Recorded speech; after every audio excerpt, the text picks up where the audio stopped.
नमस्कार मित्रों, health fact V G में आपका स्वागत है। आज हम जानेंगे ऑस्टियोपोरोसिस के बारे में कि ऑस्टियोपोरोसिस है क्या, ऑस्टियोपोरोसिस होती कैसे है, ऑस्टियोपोरोसिस की जांच कैसे होती है, उसकी जांच का नाम क्या है और ऑस्टियोपोरोसिस में क्या बहुत ज़्यादा दिक्कतें आती हैं। उसके साथ साथ ये भी जानेंगे कि ऑस्टियोपेनिया क्या है, नॉर्मल बोन क्या है, हेल्दी बोन क्या है, उसमें अंतर क्या है, इस सब चीज़ों के पीछे की बड़ी वजह क्या है, उसके लक्षण क्या हैं और क्या चीज़ें आप अपने भोजन दैनिक दिनचर्या में शामिल करके आप राहत पा सकते हैं। तो सारी चीज़ें अगले कुछ मिनट में जानने का प्रयास अभी तक आपने जो है चैनल सब्सक्राइब नहीं किया है तो कर लें और वीडियो अच्छी लग रही है तो लाइक भी कर लिया। तो आपको ऑस्टियोपोरोसिस है कि नहीं, इसके लिए एक टेस्ट होती है जिसे बीएमडी टेस्ट कहते हैं। ये दूसरे टेस्ट के जैसा ही है, जैसे ब्लड के लिए हेमोग्लोबिन का टेस्ट होता है, आपका जो है डायबिटीज का टेस्ट होता है, थायराइड का टेस्ट होता है, वैसे ही हड्डियों के लिए आपका एक बीएमडी टेस्ट है, बोन मिनरल डेंसिटी टेस्ट। उससे जांचा जाता है कि आपको ऑस्टियोपोरोसिस है कि नहीं है, आपकी हड्डी कितनी कमज़ोर है, कितनी मजबूत है, ये बीएमडी टेस्ट में जाना जाता है। मित्रों, बीएमडी टेस्ट में होता क्या है, टी स्कोर होता है, वो रैंकिंग होती है, वो पैमाना होता है जिससे आपकी हड्डियों की तंदुरुस्ती को जाना जाता है। अगर आपका टी स्कोर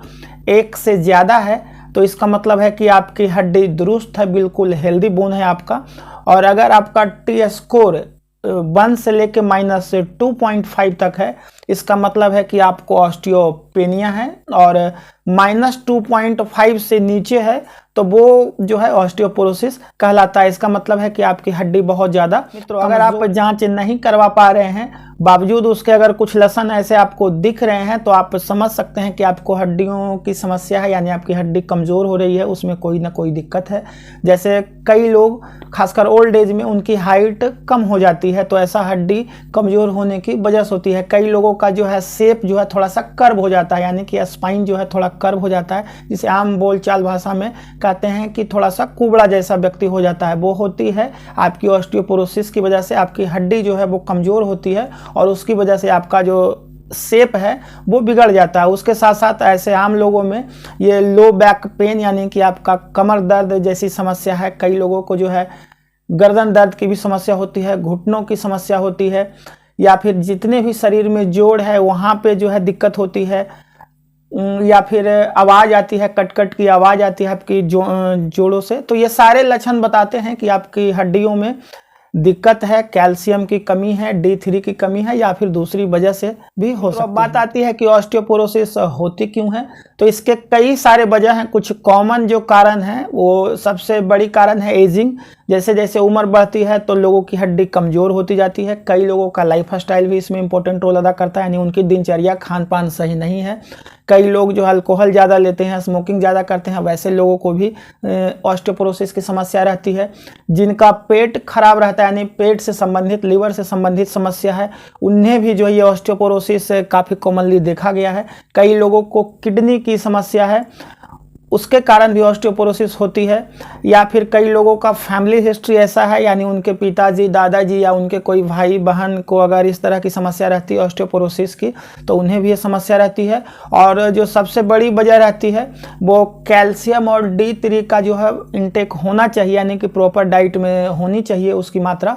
उसके कमी की वजह से भी जो है आपका ऑस्टियोपोरोसिस होता है, यानी कि आपकी हड्डी कमज़ोर हो जाती है। जान लेते हैं कि ये जो कैल्शियम या D3 की डिफिशियंसी की वजह से जो ऑस्टियोपोरोसिस होती है, हड्डियों की समस्या होती है, तो अपने खान पान में क्या थोड़ा सा ऐड करें जिससे आप इन समस्या से बच सकते हैं या पार पा सकते हैं। तो जैसा आप सब जानते हैं, दूध या दूध से बने हुए आइटम में आप ज़रूर अपने डाइट में शामिल करें। उसके साथ साथ हरे साग सब्जी जैसे ब्रोकली है, पालक है, इसे भी आप शामिल करें। सोया प्रोडक्ट भी आप ले सकते हैं, या फिर अगर आप नॉनवेज खाते हैं तो अंडा, चिकन, मटन भी आप अपने डाइट में शामिल करें। उससे भी काफ़ी अच्छी मात्रा में जो है न्यूट्रिएंट्स मिलते हैं जो आपकी हड्डियों को दुरुस्त बनाता है। मित्रों, अभी ठंडे के मौसम में आप बादाम भी ले सकते हैं या फिर खड़ा अनाज भी खा सकते हैं, वो भी आपकी हड्डियों की दुरुस्ती के लिए बहुत ही ज़रूरी है। या और उसके साथ साथ अपने लाइफ में थोड़ा सा एक्सरसाइज जरूर शामिल करें दैनिक दिनचर्या में। जिस भी समय आपको समय मिले, मॉर्निंग में, इवनिंग में, तो ज़रूर थोड़ा सा एक्सरसाइज करें। थोड़ा सा हो सके तो 15 से 20 मिनट आप जॉगिंग भी कर सकते हैं, साइकिलिंग भी कर सकते हैं। अच्छी नींद ले मित्र, ये सारी चीज़ों को करके आप अपने हड्डी को दुरुस्त बना सकते। मित्रों, अगर ये सारी चीज़ें आप कर रहे हैं उसके बावजूद आपकी तकलीफ बढ़ती जा रही है तो आप जो है डॉक्टर से मिले। वैसे ये आज का ये ओवरऑल ऑस्टियोपोरोसिस के बारे में ये चीज़ें हैं कि अगर आप कैल्शियम और विटामिन D3 आप अपने डाइट में शामिल करते हैं, उसके जो है रिच फूड्स आप अपने डाइट में शामिल करते हैं, तो आप कई तरह की समस्याओं से आप बच सकते हैं। इवन आपकी जो है अगर कहीं ट्रीटमेंट चल रही है, किसी डॉक्टर से आपका इलाज चल रहा है, तो भी ये सारी चीज़ें अपने डाइट में शामिल करें, खान पान में, और अपनी दैनिक दिनचर्या को दुरुस्त करें। मित्रों, अगर आपको आज का ये वीडियो अच्छा लगा तो लाइक ज़रूर करें और कमेंट में मेंशन करके भी बताएं कि आपको जो है आज का ये वीडियो कैसा लगा। मित्रों।